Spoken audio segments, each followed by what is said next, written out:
पर पढ़ाई कर रहे होंगे। आज हम लोग जानेंगे विद्यार्थी, बिहार विधानसभा में सीटों की संख्या कितनी है, सरकार बनाने के लिए कितना सीटों की ज़रूरत होती है, गठबंधन की सरकार क्या होती है, ठीक है, और गठबंधन की सरकार बनाने के लिए क्यों जरूरत पड़ती है, सत्ता पक्ष क्या होता है और विपक्ष क्या होता है, इसे हम लोग समझेंगे। अगर आप 9th क्लास के विद्यार्थी हैं तो वीडियो आपके लिए काफ़ी फ़ायदेमंद हो सकता है। जो आप आज 2-3 दिनों से लगभग जो टीवी देख रहे हैं, जो टीवी पे चल रहा है कि नीतीश कुमार इस्तीफा देंगे, नई सरकार बनाएंगे, जो आपको नहीं समझ में आ रहा है तो आप इसे आसानी से समझ पाएंगे। तो चलिए शुरुआत करते हैं और ये जानते हैं कि आखिर में क्या मामला है और ये सत्ता पक्ष विपक्ष गठबंधन की ज़रूरत क्यों पड़ती है। देखिए, आप सबको मालूम है, अभी आप मात्र यहाँ देखिए और यहाँ देखिए और इधर मत देखिए अभी, ठीक है। मैं इसे समझा रहा हूँ आपको। बिहार विधानसभा में कुल सीटों की संख्या कितना है, 243 है। मतलब बिहार विधानसभा में सीटों की संख्या 243 तो हुआ, लेकिन इसका क्या अर्थ हुआ? इसका मतलब ये हुआ कि बिहार में विधायकों की संख्या कितनी है जी, 243 है, ठीक है। मतलब बिहार में कुल विधायक कितने होंगे, 243। इतना आप समझ गए, ठीक है। अब सरकार बनाने के लिए यानी कि मुख्यमंत्री होने के लिए कितना विधायकों का एक साथ होना जरूरी है, तो 122 विधायकों का ही एक साथ होना जरूरी है। 122 विधायक जब एक साथ हो जाएंगे और 122 में से 121 लोग मिलकर चुनेंगे कि एक आदमी क्या होगा, मुख्यमंत्री होगा, तो अपना वो सरकार बना लेगा। सरकार बनाने का मतलब हुआ कि वो सरकार में रहे, बिहार को संभाले, मुख्यमंत्री बने, ये मतलब हुआ। तो फिर से एक बार आप समझ लीजिए कि बिहार में विधानसभा की सीटें कितनी हैं, 243 है। सरकार बनाने के लिए कितना चाहिए जी, 122 चाहिए। ये आपको समझ में आया।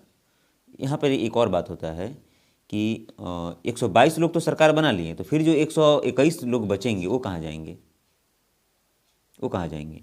तो ये 122 लोग सत्ता में बैठेंगे, मतलब सरकार चलाएंगे, शिक्षा विभाग, वित्त विभाग, ये आप चलाएंगे। ये लोग 122 लोग है। ये जो 121 लोग हैं तो हटेंगे नहीं ना जी, ये कहाँ रहेंगे? तो ये रहेंगे विपक्ष में। ये कहाँ रहेंगे, विपक्ष में रहेंगे। तो सत्ता का काम है तो सरकार चलाना, योजनाएं बनाना, उसे लागू करवाना, ठीक है। और विपक्ष का काम क्या है कि इन सत्ता पक्ष में जितने सारे लोग बैठे हैं उनकी गलतियों को देखना, उन्हें आगाह करना। यानी कि विपक्ष क्या करता है, एक प्रकार सत्ता पक्ष में बैठे हुए लोगों को निरंकुश होने से बचाता है। तो विद्यार्थी, मैंने आपको एक चीज़ बता दिया कि तीन चीज़ बता दिया, सत्ता पक्ष क्या होता है, विपक्ष क्या होता है, और बिहार विधानसभा में सीटों की संख्या कितनी है, ये समझा दिया आपको। अब जरा एक और बात आप समझिए, यहाँ क्या मामला है। आप सबको मालूम है कि सरकार बनाने के लिए विधायकों की संख्या होना जरूरी है। कितना, 122। 122 से कम होगा तो नहीं बनेगा। आप सबको ये भी जानकारी होना चाहिए, नई जानकारी है तो अब धीरे धीरे आपको होने लगेगा कि 2020 में विधानसभा का चुनाव हुआ था और इसमें अलग अलग पार्टी के लोग जीत कर आए थे, ठीक है। अब देखो कितना पार्टी के लोग जीते थे, 1 2 3 4 5 6 7, एक निर्दलीय लोग थे जो किसी दल से नहीं था। अब आप देखो, एक राजद दल है, इनके पास 79 है, जदयू के पास 45 है, कांग्रेस के पास 19 है, लेफ्ट के पास 16 है, निर्दलीय के पास 1 है, भाजपा के पास 78 है, हम एक दल है, ये सभी दल ही का नाम है, ठीक है, तो 4 है, और AIMIM इनके पास 1 है। अब बताइए कौन सरकार इसमें बना पाएगा? किसी के पास उतनी 122 संख्या नहीं है कि वो क्या कर सके, सरकार बना सके, कोई भी नहीं है। तब क्या किया जाए, तब ये लोग क्या करेंगे, तो आपस में मिलेंगे और 122 बनाएंगे, तब ये सरकार बना सकते हैं। अब आपस में मिलेंगे कैसे, तो आप कह सकते हैं कि जब आपस में मिलेंगे तो इसे ही हम क्या कहेंगे, गठबंधन कहेंगे। तो अब गठबंधन की परिभाषा क्या हो सकता है, तो आप बताओगे कि जब सरकार बनाने के लिए पूर्ण बहुमत, या बोल सकते सरकार बनाने के लिए आवश्यक बहुमत की संख्या पूरा नहीं हो पाती है, तो 2 या 2 से अधिक दल आपस में मिलकर सरकार बनाते हैं। इस सरकार को ही गठबंधन की सरकार कहते हैं। अब देखो जी, अभी आज कितना तारीख है, आज है आपका 29 जनवरी, ठीक है। यानी कि 28 जनवरी, आज 29 जनवरी तो है ही, 27 जनवरी समझ लो आप, 27 जनवरी की मैं बात कर रहा हूँ। 27 जनवरी तक राजद, जदयू, कांग्रेस, लेफ्ट और निर्दलीय मिलकर सरकार में थे। मतलब ये तो 122 से तो बहुत ज़्यादा ही सीट हो जाएगा, 122 से तो ज़्यादा ही हो जाएगा, इस सरकार में थे। समझ में आ रहा है ये आपको? अब किसी कारणवश से इन दोनों में टकराव हो गया, ये राजनीतिक मामला है, कुछ कारण हुआ होगा, हम सबको उधर नहीं ध्यान देना है कि आखिर में क्या कारण था, इतना हम सबको समझना है कि सरकार में कौन कौन था। अब विद्यार्थी हैं तो कम से कम इतना जरूर समझिए, ठीक है। सरकार में ये इतना लोग मिलकर गठबंधन बनाए और सरकार चला रहे थे। कब तक? मतलब 27 जनवरी तक सरकार चला है ये। किसी कारणवश से ये दोनों बड़े दल हैं, क्योंकि इनके पास 79 नहीं 45 है। इन दोनों में कुछ प्रॉब्लम हो गया, जिसकी वजह से ये दोनों क्या हो गए, अलग हो गए।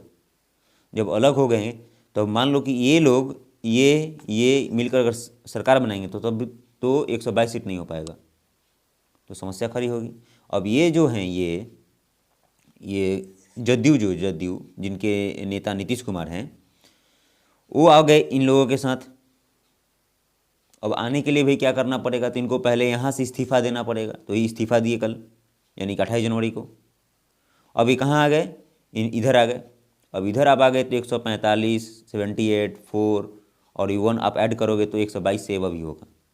अब 122 से एबव होगा तो इधर कम हो गया, तो इधर के लोग क्या हो जाएंगे, इधर के लोग, अब देखो इधर के लोगों की क्या स्थिति हो गई। अब इधर के लोग विपक्ष में हो गए और इधर के लोग क्या हो गए, सत्ता पक्ष में हो गए। यही हुआ है कि नीतीश कुमार क्या कर दिए जी, पहले इधर थे तो इस्तीफा दे दिए और फिर इतना 122 बनाकर सरकार में आ गए। तो उम्मीद है कि आप गठबंधन की सरकार समझ गए और सत्ता समझ गए, विपक्ष समझ गए। तो अब आप टीवी जब देखोगे तो आपको आसानी से समझ में आएगा। आप इस सब के चक्कर मत रहिए कि कौन क्या है, कौन क्या किया, आप इतना भी आप समझिए, ठीक है। ये तो राजनीतिक मामला है, नेता इधर उधर करते रहते हैं। आप एग्ज़ाम में यही सब आएगा, यही सब पूछे जाने की संभावना है कि सत्ता पक्ष क्या होता है, विपक्ष क्या होता है, विपक्ष का काम क्या है, सत्ता पक्ष का काम क्या है, गठबंधन की सरकार क्या होती है, विधानसभा में सीटों की संख्या कितनी है, सरकार बनाने के लिए किसकी ज़रूरत पड़ती है। तो उम्मीद है कि आप इसे समझ गए होंगे। चलिए, जो विद्यार्थी लास्ट तक वीडियो देखा है, आप मुझे ये बता दो कि बिहार विधानसभा में सीटों की संख्या कितनी है। कमेंट सेक्शन में मन कर रहा है तो आप बता सकते हैं, अन्यथा आप समझ रहे हैं। Thank you.